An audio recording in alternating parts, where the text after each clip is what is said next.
August 13, 2019.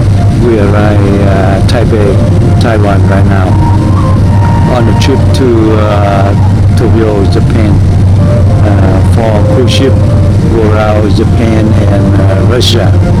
So we depart yesterday. Yesterday we depart yesterday at the 50 minutes after midnight. So we arrive here now around 5 a.m. Now 5 a.m. Right now in Taipei. We are about landing in Taipei.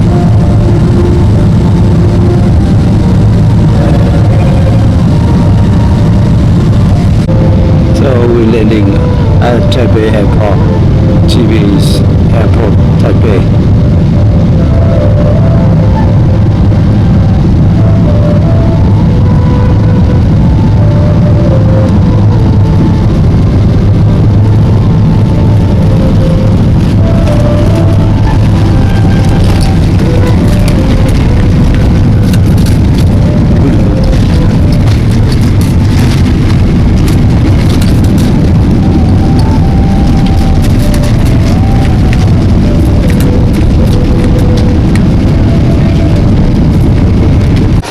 To Tokyo.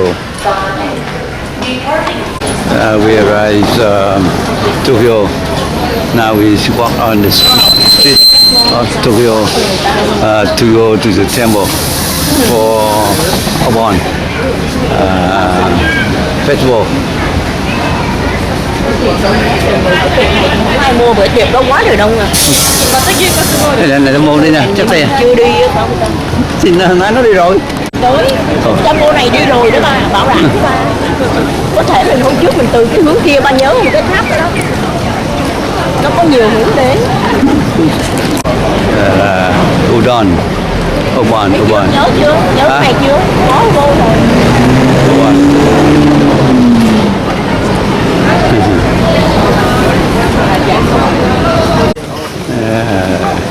In Toyo, Japan, Obon, Obon. You are in Japan.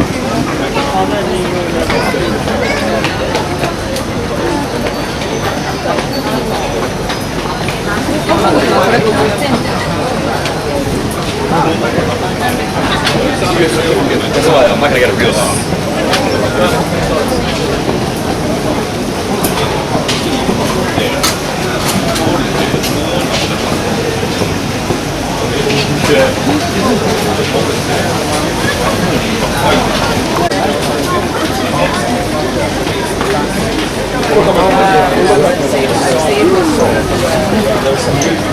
This guy sits in this window over there and makes it.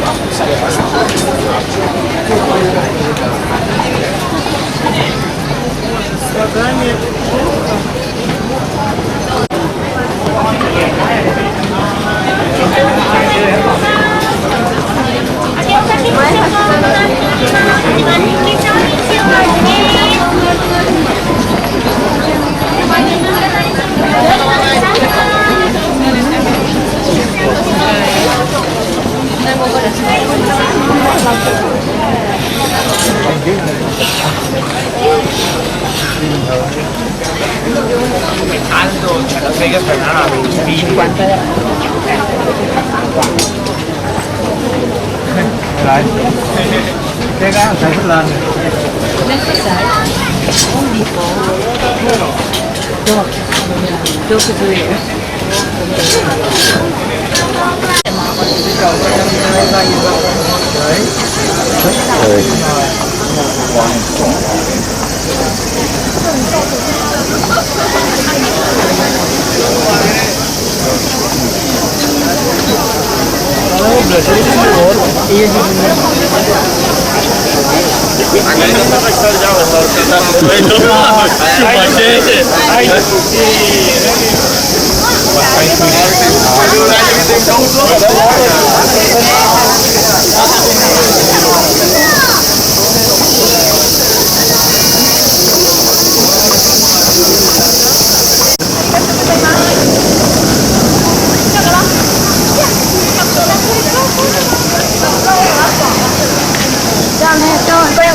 cái đó thành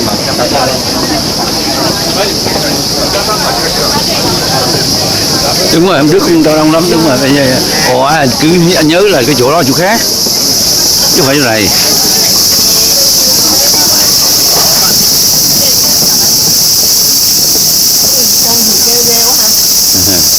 Về à?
Để hỏi này cơ.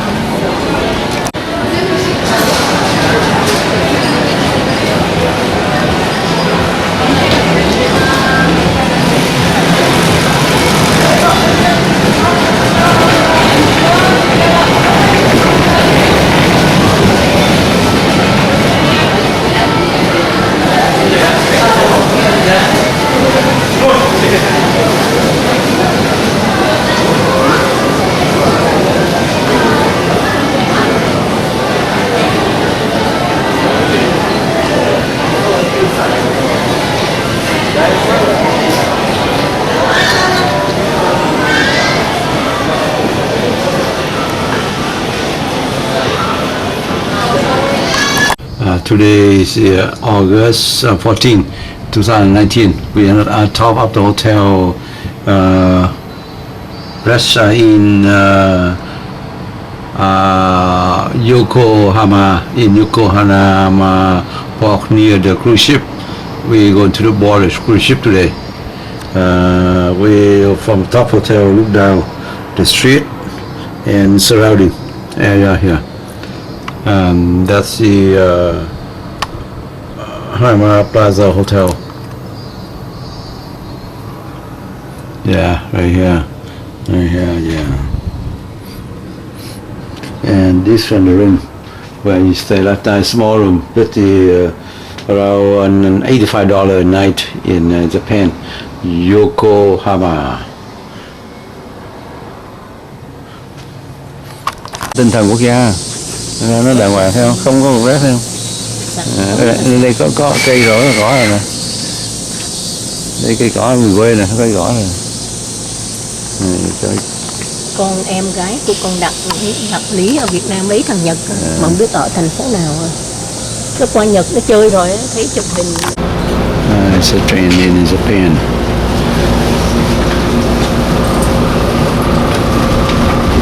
Đây có đặt Kamakura.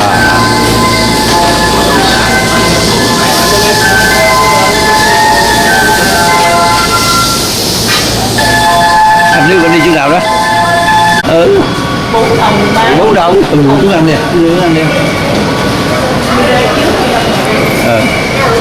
Này hay nè. Nè em cái làm nào không? Cái này là Kamakura. Kamakura City. Kamakura City. Ủa mắt nó kìa.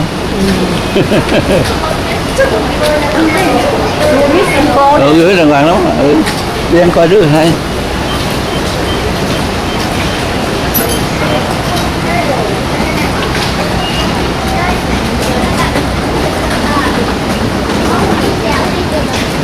Now we go to Tungaja Shrine. Here. Oh, so here. Now we go to this shrine here. here in front.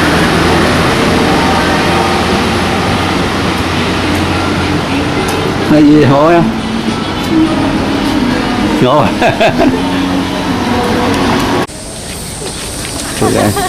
Đâu có này tourist không?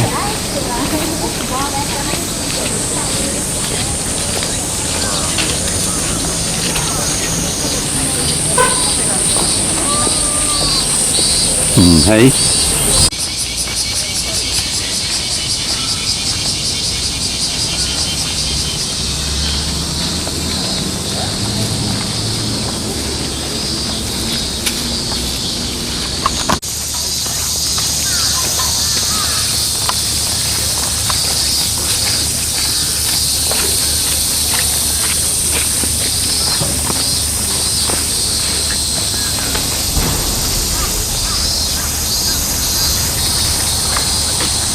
Nè, anh coi thằng này vô làm gì, bắt chước nó làm nè.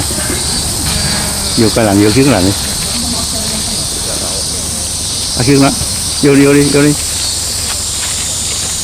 Đó. Ồ, ghé nước xuống rồi mày.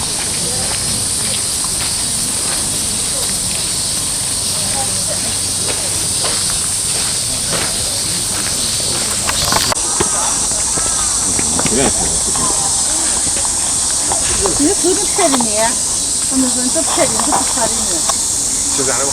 Nước nhẹ này.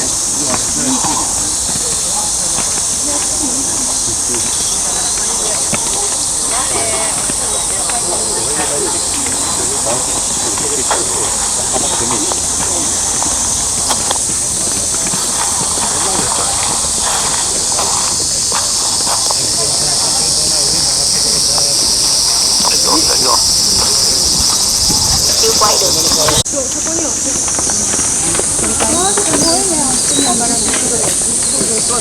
Thấy chưa?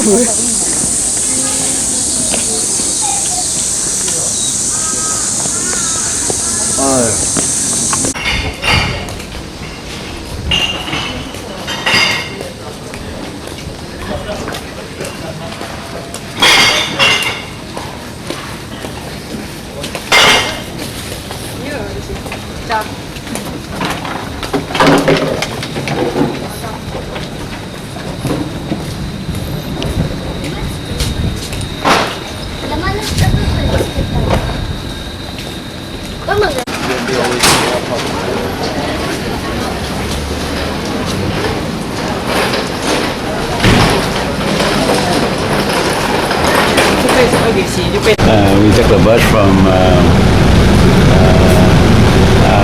Kamakura station to Big Buddha. Kamakura bus station to Big Buddha.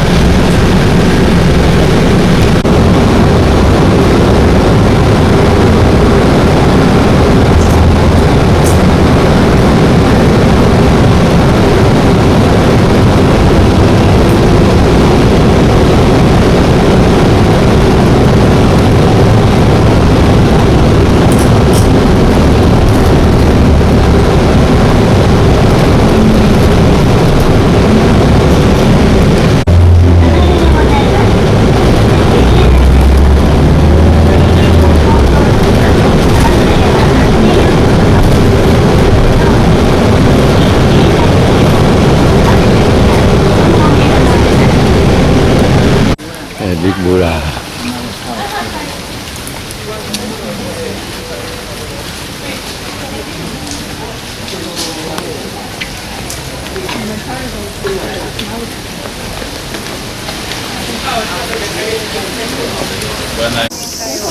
Big Buddha.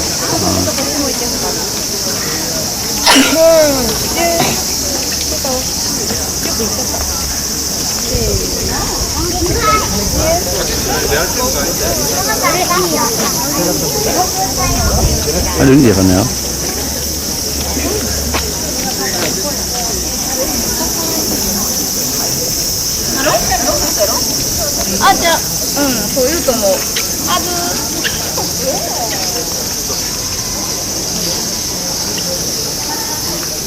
Ồ, có xuống này không ơi? Đây. Enter.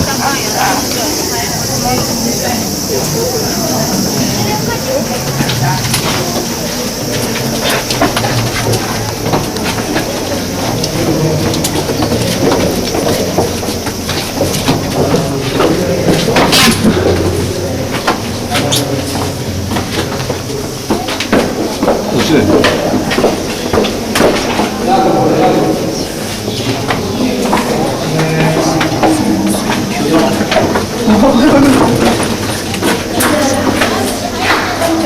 らないで、やっぱり。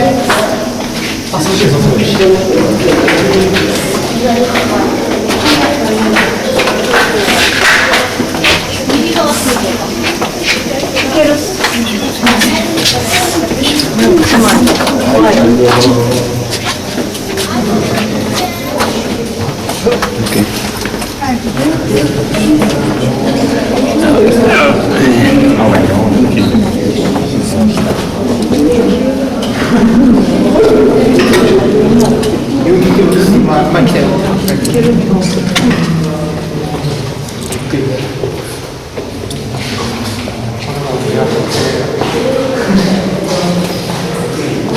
Oh, inside Buddha.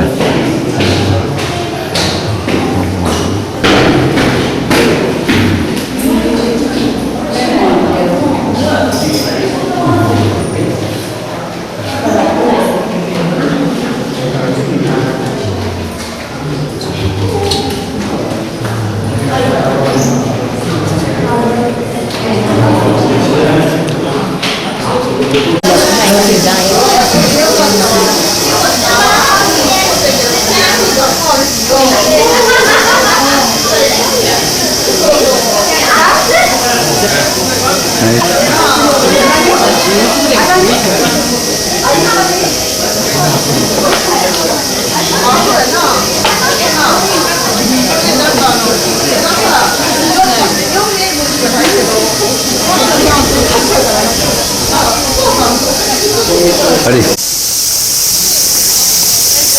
Every time.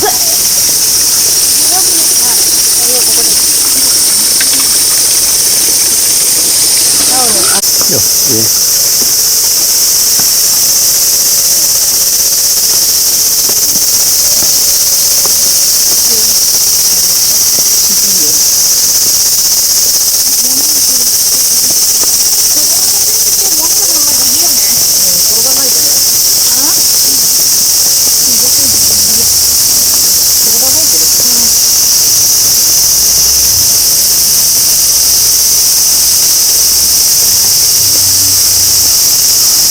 Thấy này có hay không?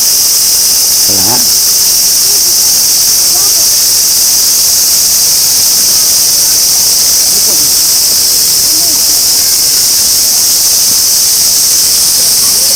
이게 sini tembok gì? Tembok apa? Iya. Sidera. Sidera tembok. Sidera. Okay.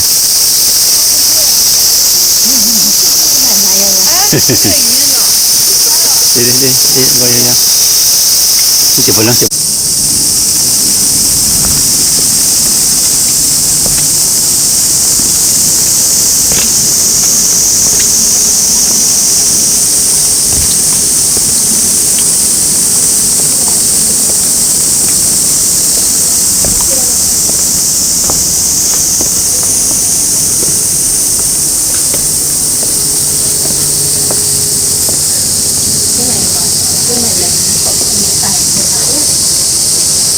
Ôi.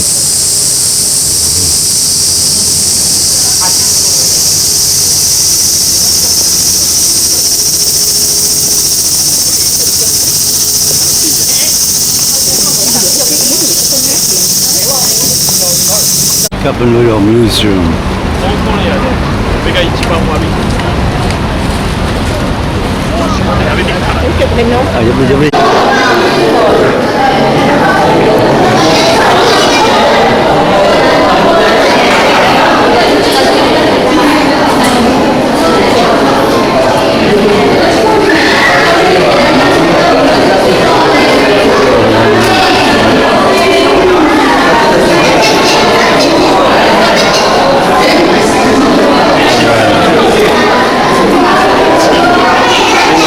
Euro Museum.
the ship we wore this afternoon.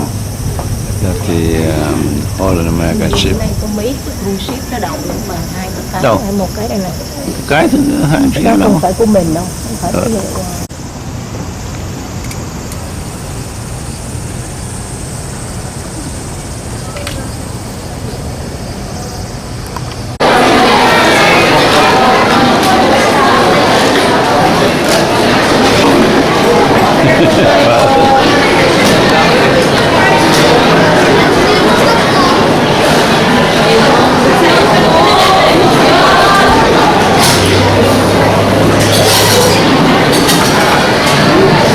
Tôm dầm mùng, tôm cung.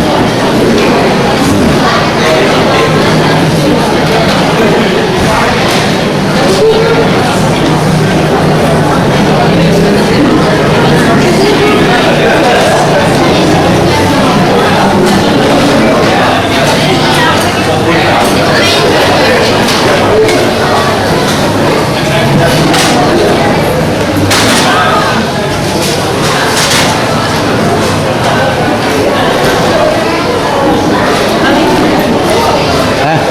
nước không? Đâu, có nước hả? Cái này không phải nước.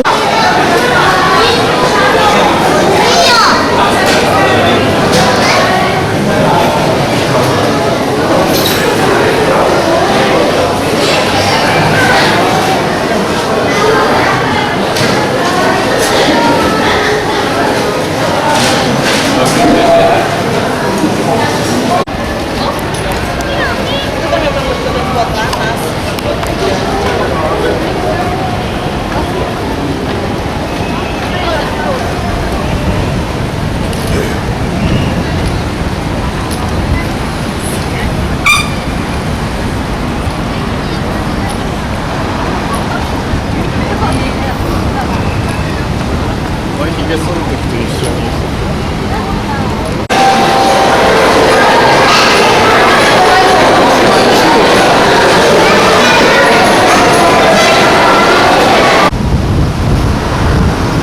Yokohama at night, by night.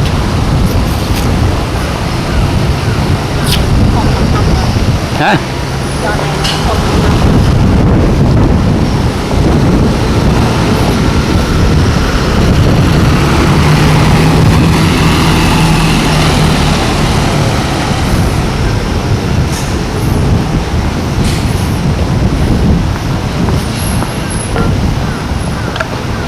Đậu thiên của anh đã được 103 đó.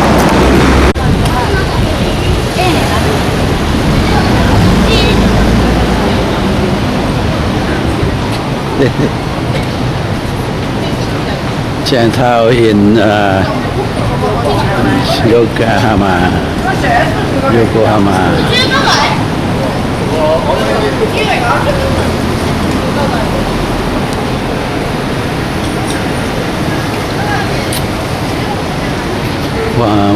One of the biggest in Japan. Oh. Này thế. Singapore chứ. Hả? Bên Hồng Kông không? Malaysia. Lúc này mình sẽ phải Malaysia. Malaysia hả? Lúc này Malaysia.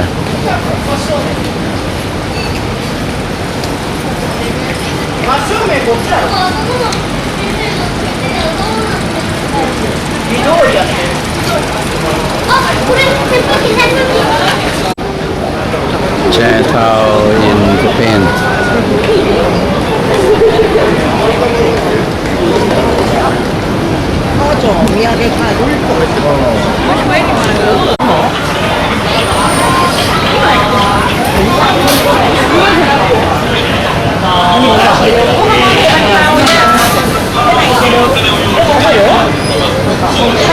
Mà 5 đô đó. Seriously, Jesus, you have to complain about it wherever we go. Like, this is just how we live. I know.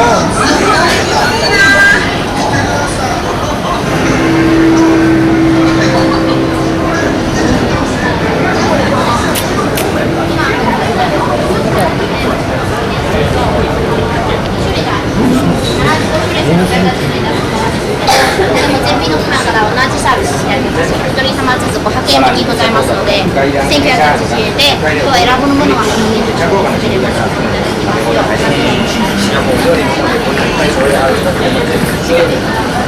いかがですか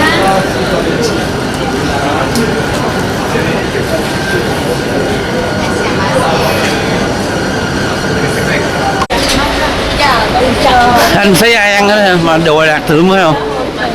Đâu thấy ăn đâu. Chắc ăn trên lầu.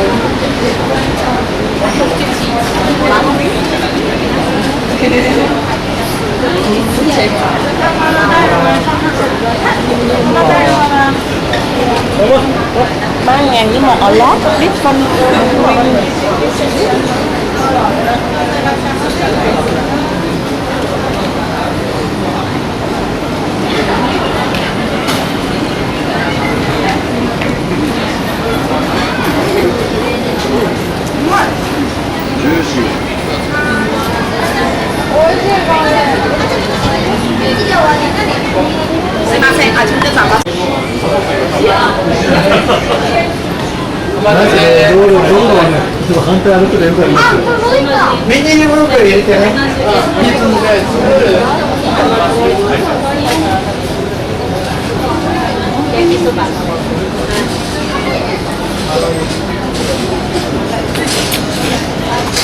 Trời ơi.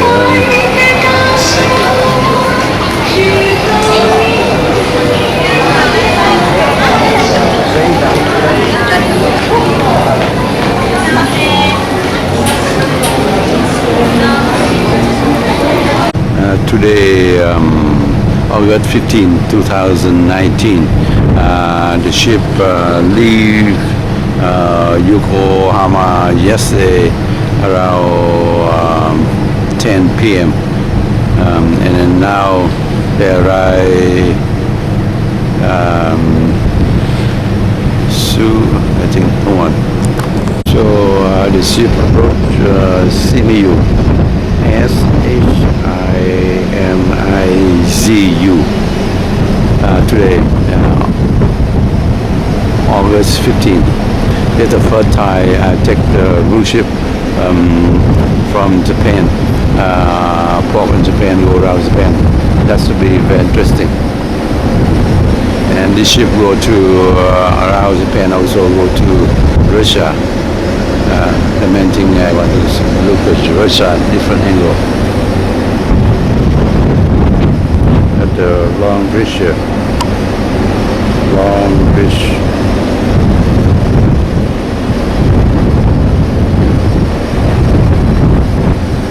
A lot of bridge in Spain. Say 6,000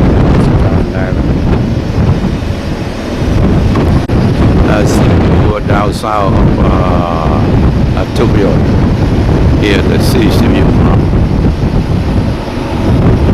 Yeah, Shimizu. Well, maybe about 100 miles south of Tokyo, Yokohama.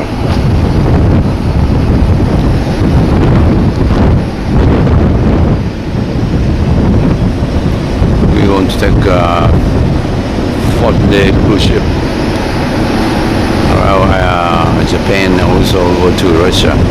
That's to be a very nice trip. A trade officer with the Canadian Foreign Service. So I was with the Canadian Department of Foreign Affairs for 30 years. And because I had a background already, I spoke a couple Asian languages, Chinese and Thai. I was given the opportunity to be an East Asian specialist, so all of my postings were in the Far East. So altogether, I've actually lived living in Asia for 24 years. So it's practically half of my adult life. The longest place I stayed was Japan. I also lived in China and in Thailand. But in Japan, I've lived over 12 years. Yokohama, where we still are. Actually, I lived on a hill overlooking the harbor for a year. We're going to Kobe. I lived there for 4 years, and I lived in Nagoya for 5 years, and now I have a home in Sendai, which is in the north of Japan. After I retired about 10, 15 years ago, no, 12 years ago, I became a teacher and I taught at colleges and universities in the Vancouver area, including University of British Columbia, only as a part-time instructor, University of British Columbia and Capilano University and Langara College. And I taught courses on, well, can you guess? on Asia. So I taught about Asian traditions and thought in Vancouver, and then I've been actually enjoying sailing on cruise ships for the last 5 years. Before I talk about pilgrimage, I'd like to talk about two other things, just briefly. Do you know what year this is in Japan? Year 1. Isn't that cool? We're in Japan on year 1. Because in Japan, they count the years by the reign of the various emperors. And in the end of April this year, the reigning emperor abdicated and his son took over. And the son's reign name is this. This is it, Reiwa, which is now the current era in Japan. And the traditional way of counting time is for every emperor, they start from number 1. Which is possible, and the skies are often cloudy and clear. Please check out the moon, because I checked out the moon yesterday and I saw the rabbit. So when you go tonight, please look at the moon and see if you see the rabbit on the moon. Japanese people see a rabbit on the moon. Now, there's a very interesting story that goes behind this. The story originally came from India, but it went through China and came to Japan. And the story goes like this. There was this god who disguised himself as a poor old man wandering through the forest. And he came across a clearing, and in the clearing there was a fox, a monkey, and a rabbit. And the old man was starving, and he said, "Please, can you help me? I need food." So the fox ran off and came back with a fish. And the monkey ran off and came back with some fruit. And the rabbit looked at him and said, "Oh dear, all I do is gather grass, and humans can't eat grass. So what I'm going to do is I'm going to let you eat me." So the rabbit built a fire, checked his fur to make sure there was no living things in his fur, no lice or anything, and then prepared to jump into the fire to feed the poor old man. And then at that point, before he jumped into the fire, the god disguised as an old man stopped him and said, "No, don't do it. You've proven yourself to be practically a strong love and respect for travel. If you treat your journey, your travel, as a learning experience, as a growing, improving experience, and you focus on the journey itself, not the destination, you are kind of doing a pilgrimage. So that's why, and he is famous for having introduced the haiku tradition of poetry. Now, I will be doing a talk later on the Japanese aesthetic, and I'll address the issues of art and literature, so I won't go into any detail now, but Basho did a lot of traveling. One of his most famous works is called Oku no Hosomichi, which translates as the narrow road to the interior, or to the extreme north. So some of you may have heard of that. That's what he looks like. And I just have a few quotes from him to give you a feeling for where he was coming from and why he is so popular and so respected in Japan. Every day is a journey, and the journey itself is home. Do not temples. You can't see the numbers very well here, but basically it starts from number 1. I think I have a pointer here. Number 1, and then it goes all the way around the whole island, finishes back at number 1. Via China, probably maybe 1,600 years ago. But for the first several hundred years, it really never reached down to the people. Japan already had its own religion, which is called Shintoism, which still exists today. And Buddhism was sort of a religion of the elite. But Kobo Daishi, and I guess I have a picture here. Kobo Daishi was the Buddhist monk who, in a sense, popularized Buddhism in Japan. And that was about 800 years ago. He traveled to China, and he learned Buddhism there, and he probably learned a new form of Buddhism, which was related to what today we would know as Tibetan-style Buddhism, sometimes described as esoteric Buddhism. And he brought that concept back to Japan, and it turned out to be very popular. So his Kobo Daishi is how he's known today. The Japanese have an interesting tradition. When you die, you get a new name. So everybody does. So my father-in-law passed away a few years ago, and the name that he was known by his whole life is no longer his name. He now has a special name which you get at the time of death. Anyway, Kobo Daishi literally means spreading enlightenment, great teacher. And that was an honorific name because of what he had done. His real name was Kukai, and he came from the island of Shikoku. Shikoku is the smallest of the 4 main islands in Japan. So he was born there, he grew up there, he had his Buddhist enlightenment there, and then he traveled all around Shikoku. So, and he founded many temples, and so that is the basis for the 88 temple pilgrimage around Shikoku. If you walk, it takes about 2 months. So, I did it. But I didn't walk for 2 months because I was working at the time and I could only take off 10 days. So I walked for 10 days on the trail, on the Shikoku Pilgrimage Trail. And when you do the Shikoku Pilgrimage, and I know there's someone in the audience here who is planning to do it, so to do it right, the first thing you have to do is you have to go to a place called Koyasan. Now, Koyasan is on the Japanese main island of Honshu. It's not on Shikoku. But Kobo Daishi founded a center for Buddhist learning at Koyasan. It's on a sort of a plateau. It's in the prefecture called Wakayama. And it's not that far from Kobe, but it's probably too far to go there on a day trip. So you'd have to go back to Japan if you want to visit Koyasan. Koyasan is a fascinating place to visit because it was probably for 1,000 years, it was just a place for monks. So it has all kinds of temples, beautiful old trees, because the monks wouldn't let you cut down the trees, so everywhere else the trees were cut down, but not on Koyasan. And for most of that time, for 1,000 years, no women were allowed up there because it was only for Buddhist monks. But now, about 100 years ago, they did allow women to go up there. So it is an interesting place to visit. The main temple at Koyasan is called Okunoin, and to go there, you have to walk down this pathway, and you can see on both sides those are tombs.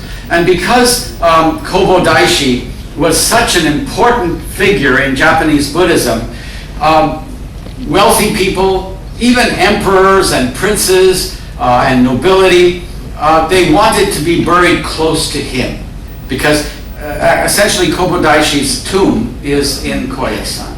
So some of these tombs are hundreds and hundreds of years old. And so it's a fascinating place to visit, these old moss-covered tombs with gigantic trees growing amongst them. And then at the end of the walkway, you come to this. This is Kobo Daishi's tomb. And according to the tradition, he's still alive. He didn't die. He went into a kind of suspended animation. And they believe that. In traditional Japan, they believe that some really enlightened beings, enlightened monks, could actually sort of stop their heart and stop everything and just continue to be alive. At some future date, he will be coming out again. He will be, I guess, resurrected.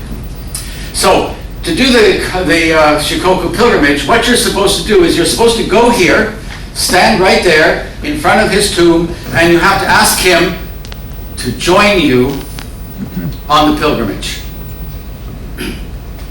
And you see, this is a typical group of pilgrims, and you see on the hat here, it says Doko Nini, which means the same road, the same route, two people.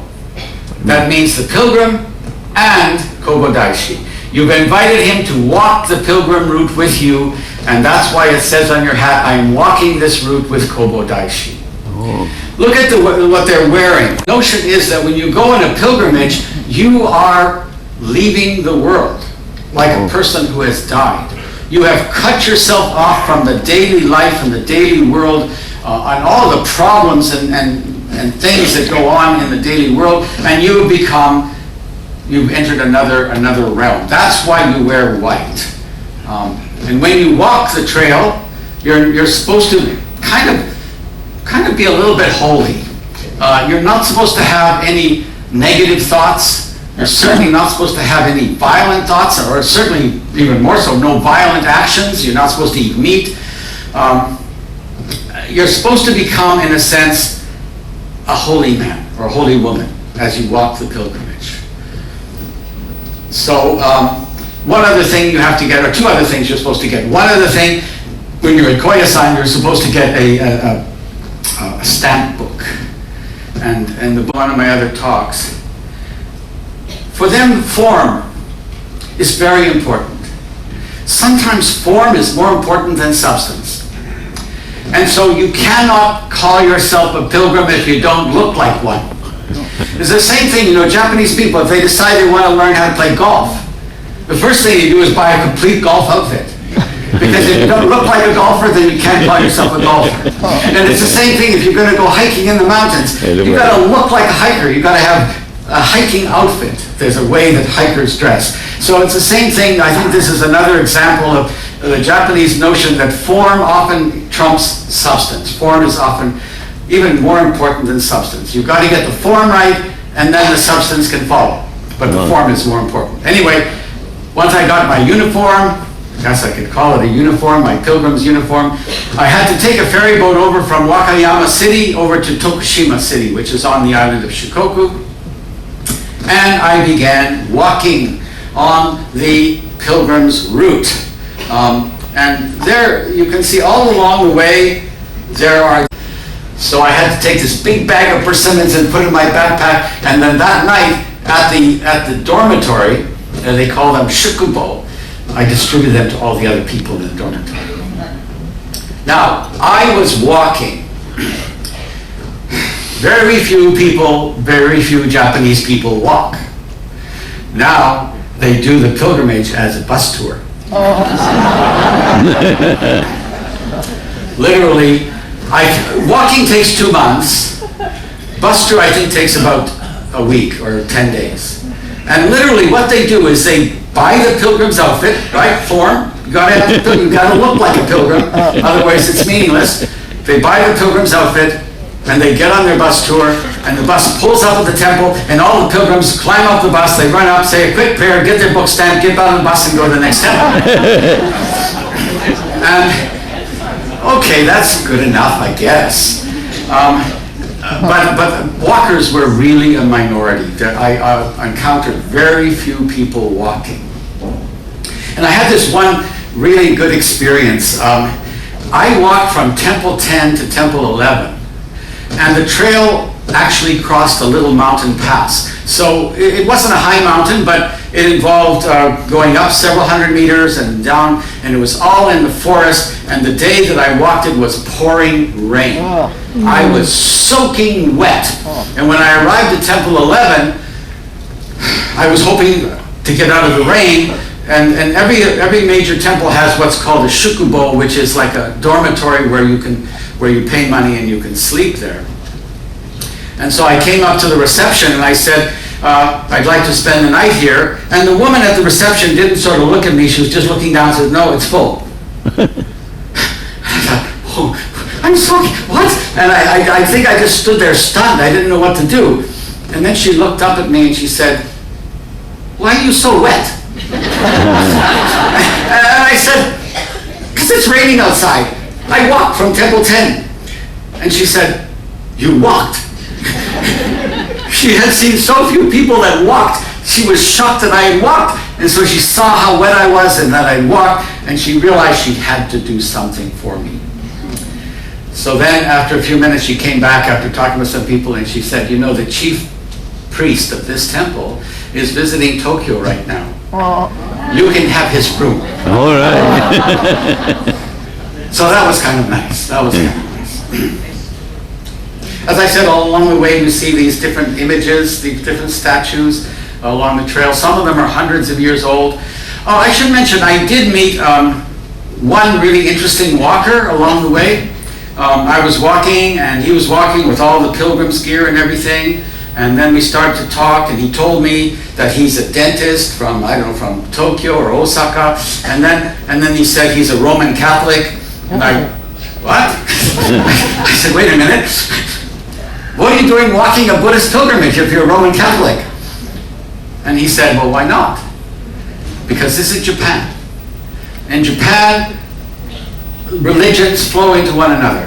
And the Japanese people don't believe that there's only one truth and one right way. And you can be a Catholic in Japan and still participate in a Buddhist pilgrimage and pray in Buddhist temples and benefit from the kind of spiritual cleansing that comes from the pilgrimage. So that was kind of cool. Only in Japan. So as you go along the way, you pass through, you visit a lot of different temples. I won't go into too many details. The trail, along the way you often see statues. That's probably a statue of Kobo Daishi himself, who also traveled around with his alms bowl on the island of Shikoku, which then gave rise to the pilgrimage. So the pilgrim's trail goes through all kinds of terrain, beautiful mountain scenery, but also walking through villages. But my wife and I walked for 4 days. And we carried tents with us, and there were no shukubo, no dormitories, so we slept on the side of the trail. And it was really quite nice. This is the destination of the Kumano Kodo. This is called the Ise Jingu. And this is the temple dedicated to the chief god of the Shinto tradition, named Amaterasu Omikami. So this is where the pilgrims are going. They're going to this temple. Let me say something about feudal. It was an extremely feudal place. The feudal lords had absolute power and control over all of their peasants. The main source of wealth was rice, which was grown by the peasants. And because the feudal lords were more interested in receiving lots of taxes and rice, they basically did not allow the peasants to travel. So, and this was in the old days. Now the only excuse that someone could have for traveling is to go on a pilgrimage. Large city, and nearby Osaka kind of combines between the two, Osaka. and Kyoto. It is an interesting place. It's very modern, robust, cosmopolitan, fashion and jazz scene, still maintains some of the older aspects of it too as well. This is where it's located at, so here we are. Here's the main island right here. Here is Osaka, and then Kobe happens to be kind of right across the bay from us. So there's Kobe and there's Osaka right there. So not that far away. I think it's only about 19 miles or so. And then coming over into some of the other places over in this way, Nagoya. So we're in, like the captain said, a pretty close proximity to where we're going to be going. So it's not necessarily a time constraint to get there. Going into the center of Kobe and heading through this arch will take you to one of the places where Kobe really got its name. Kobe derives its name from the word kembe, which meant someone who was a supporter of the Ikuda shrine. This shrine is probably one of the oldest shrines in Japan, supposedly founded around 201 AD by Jingu, one of Japan's few empresses. While there is no official paperwork on this, the story was handed down throughout the centuries, word of mouth. One of the first depictions of Jingu is from an 1880s wood block cut, which depicts her conquest of Korea. Though little historical evidence of the conquest exists, the shrine is a great place to visit and has been rebuilt many times due to some natural disasters that have fallen Kobe, more so than the 1995 Kobe earthquake. At 5:46 a.m. on January 17th of 1995, while many of its citizens were still asleep, the Japanese city of Kobe was hit by the largest earthquake in Japan since 1923 at that time. The earthquake was not only powerful, but with the epicenter only 20 kilometers southwest of the city, about 12 miles or so, it resulted in a massive damage to property, to loss of lives. The worst affected area was in the central part of Kobe. A region about 5 kilometers by 20 kilometers square. The tremors, we know that in Los Angeles with the earthquakes and also the San Andreas Fault, where a lot of the California area happens to be, that they've actually started to do this sort of a similar thing to their buildings, to their roadways, to everything else, to kind of help with keeping the infrastructure in place. This painting shows the rebuilding of Kobe, and this is just one of the exhibits at a fantastic museum called the Kobe Earthquake Memorial Museum. You can learn about earthquakes and see what damage the 1995 earthquake did to the Kobe area. Entry to the museum is 600 yen for adults. I'll talk about the yen a little bit later on. Now, Kobe's history started, though, as one of the first ports really to open up to the trade, especially to the Western world. Opening in 1907, the Oriental Hotel hosted businessmen and politicians alike, where trade networks were forged, alliances were built, handshakes and spitting in the palm of your hand, the whole works, right? Unfortunately, though, the hotel was damaged by fire in 1945, but you can still see remnants of the area. The former foreign settlement area gives really a chance to look at some of the old housing that was accommodations for the bankers, for the diplomats, for the wealthy, for the businessmen. This house pictured here is the old American consulate, which was one of the first built in the neighborhood in this region. Now, this is called the American Park. How do you get its name? Well, it's a Japanization of the word American, right? Kind of like when we say America, right? Same thing, American Park. It is on the waterfront where families, many families, that immigrated to America. And the park has statues that are memorializing the events. There's also some unique boats that you see right here. So some older ships. Just a great park just to kind of walk around. This is a memorial to the Japanese immigrants that did immigrate to the Americas during an older portion of this time. But just to go over, walk around, and it is close proximity to where the ship docks, so it's kind of an easy flat walk to get over there. One of the unique things, though, nearly every city in Japan celebrates events, or the city in a different way, whatever it might be. In Japan, though, always look down, especially at the manhole covers. That's what this is. Some people take images of doors, right? You've probably seen books full of red doors or green doors or fancy decorated doors or something like that, or old wooden doors with big hinges, you know, those metal brass hinges like Europe sometimes has when they go on vacation. Sure. But in Japan, look down. Look down at the manhole covers. At least you'll know where you're at. Yeah, you can see this says Kobe, right? So as you're walking around, here's just a few more. Hiroshima, that you see over here. Yeah, I guess that's a sewer manhole cover. Yeah, good know that. But all of them are very decorative. Most of them are decorative. So always look down and check them out. You might see some that will suit your fancy and take a picture and maybe start a trend for you of taking pictures of manhole covers. Don't do it in the U.S. They're not very attractive. Now the best view of the city, looking south over Osaka Bay from Mount Roko. Finding your way around Kobe is pretty simple. The water in the south and the mountains in the north. Mount Roko is about 3,000 meters, and it looks out, and you can see generally most of the cities of Kobe and Osaka nearby. And amazing from this vantage point what you can see, especially on a clear day, especially around sunset. That's a perfect time to go up because then everything's lit up. Now, how do you get up there? You can do so by the cable car. This is the best way to get up to that point. You can hike up too as well. Once up there, there's a variety of attractions, small tourist attractions at the top of the hill, but you're there for the view. Now to get up there, it's 590 yen is the cost. The first departure is at 7:10 in the morning, and the last departure is at 9:10. But don't catch that one because the ship probably won't be in port. Yeah, so make sure you go earlier than that. It runs about every 20 minutes, and it takes about 10 minutes to get up to the top. So it is a dual car system. So pretty cool to take a cable car up, or you can do one of the more modern ways. Get another great view to see the city from a high point. It's the Shinkobi Ropeway.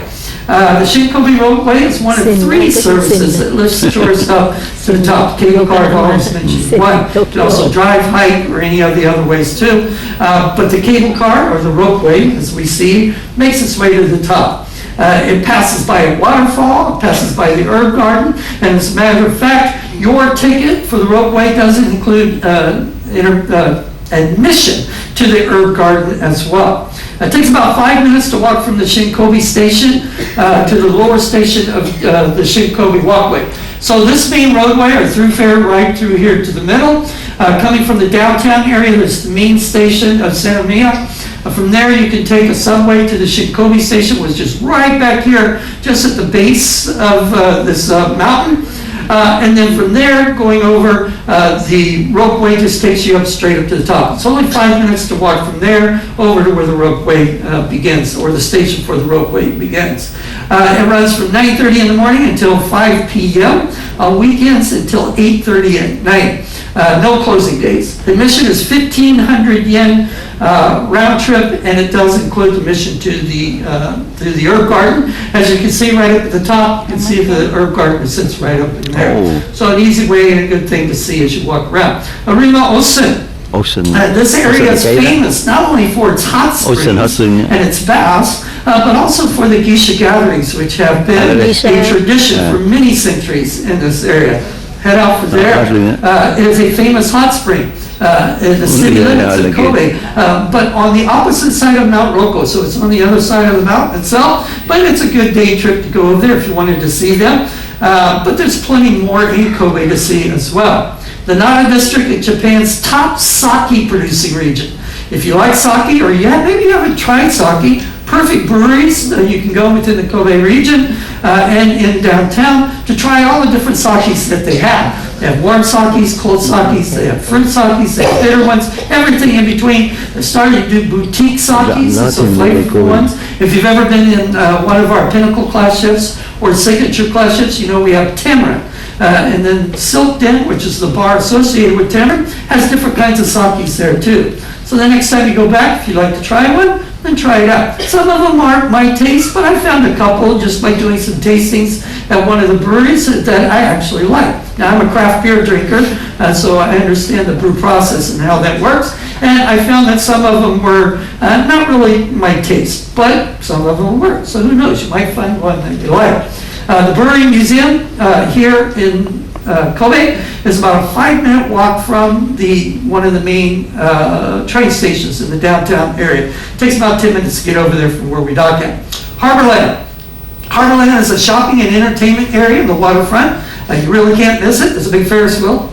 Yep, kind of like in Yokohama. It's perfect. Plenty of restaurants in the Kobe area, especially at the main, right around the main train station, which is what I'll talk about when we get into town and how to get into town. So right around there's several really good restaurants. The International Royale is the one that I ate at, and I had a nice big Kobe steak. The whole meal cost me right around $100. But it was worth it. I enjoyed it a lot. All right, where do we dock? Well, we dock pretty close. Our arrival time is, so getting there, getting in, again, as I mentioned before, it's only 19 miles away.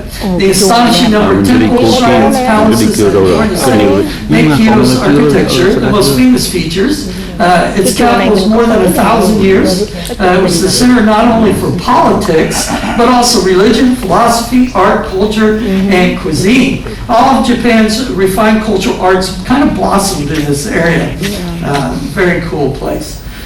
Well, whatever your plans, I hope that you have a fantastic day. You will see, and I'll try to talk a little bit about what's behind some of them.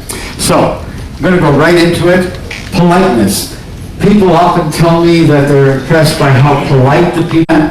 when mothers are training their children, they're constantly emphasizing to their children that they should be aware of the feelings of others. Perhaps more so even than in our societies in the West. It's literally drilled into the kids. Always be aware of what's going on behind you, that you are not disturbing somebody else. Even on this ship this morning, there was a group of Japanese people and they were talking and they weren't very loud. I don't know if they're in here. And I was just nearby and they came up to me and said, "Sorry for talking so loud. Sorry for disturbing you." Yeah. And well, they don't have to say sorry for me for just talking normally, but that's the way the Japanese people are. They're very considerate of others. If they think they've done something that's offended others or impinged on their comfort, they immediately feel uncomfortable and apologize or try not to do it. Politeness, bowing. Bowing is very much a part of the Japanese tradition. If you meet a Japanese person, there's a good chance they'll put their hands up to shake hands because they know that's the Western tradition. But amongst the Japanese people, they do bow a lot. Bowing is ingrained into them, so much so that I've often found it funny to watch someone talking on the phone in Japan and bowing to the people they're talking to. So they're certainly not going to see that. And, let's face it, little Japanese babies often ride on their mother's back. So they were bowing before they were walking. So it's really a part of their culture. Now the level of the bow, the depth of the bow indicates the level of respect. And so you've got to be aware of that, a very deep, this is sort of a neutral, very respectful but neutral bow. These are two businessmen probably, and they're showing a great deal of respect to each other, and ideally it's equal respect. Because if one shows much more respect, if one just nods his head and the other bows deeply, there's right away created a kind of a dynamic which is maybe not very comfortable. So what about bowing? Bowing is literally something that is taught. Here, a group of young women, they're probably going to either be working as receptionists or maybe working in a department store, and they literally are trained how to bow. They have to get exactly the right angle. Notice they have to have their feet in exactly the right position. Notice how they're all lined up on the line there. That's how important bowing is. But let's move on to cleanliness. Nobody's going to complain about that. When they visit Japan, things tend to be very clean. If you've gone in a taxi, you won't be surprised if the taxi driver is wearing white gloves and there's lace doilies on the seat, nice white lace doilies. And when the taxi driver is not driving his taxi, he's probably polishing it on the outside. Beautifully clean. I'm married to a Japanese woman. She's not here right now. But her ideas of clean and mine are not quite in sync. And so she's constantly harassing me with being more clean. I won't go into any details, but I'll just give you some examples. Every Japanese home, whether it's an apartment or in a house, or if it's in a country cottage, at the entranceway there's always a lower area, depressed, lower than the main floor of the house or the apartment, which is called the genkan. It's like the entryway. And you must never wear street shoes past the genkan. It's considered that on the shoes you wear on the street are going to be dirty. The streets are, by definition, they're dirty, they're polluted, and they should never be worn in the house. Japanese people are horrified when people walk into the house with their street shoes on. So in a Japanese home, not only do you have to take the shoes off with the genkan, but you have to do it in such a way that you never actually step up onto the floor. And so when you get your shoes off your street, and also you got to do it in such a way that you don't step onto the lower part of the genkan with your stocking feet either. So you got to get out of your shoes and get up on the floor without ever spreading any of the street dirt into the house. And then usually they'll have slippers. So once you get out of your shoes, you slip on your slippers, and you wear the slippers in the parts of the house that have wood or they have carpets. But when you reach the tatami room, tatami is this like a straw mat room. That would be the living room, or it could be a dining room, could be a bedroom. the slippers have to come off. And you walk with stocking feet or bare feet into the tatami room. Now, if you happen to be visiting a Japanese home and you have to go to the toilet, when you get to the toilet, you're probably wearing your house slippers because you've left the tatami room, probably walked down a hallway, and then you're wearing house slippers. In the toilet, there will be toilet slippers. So you have to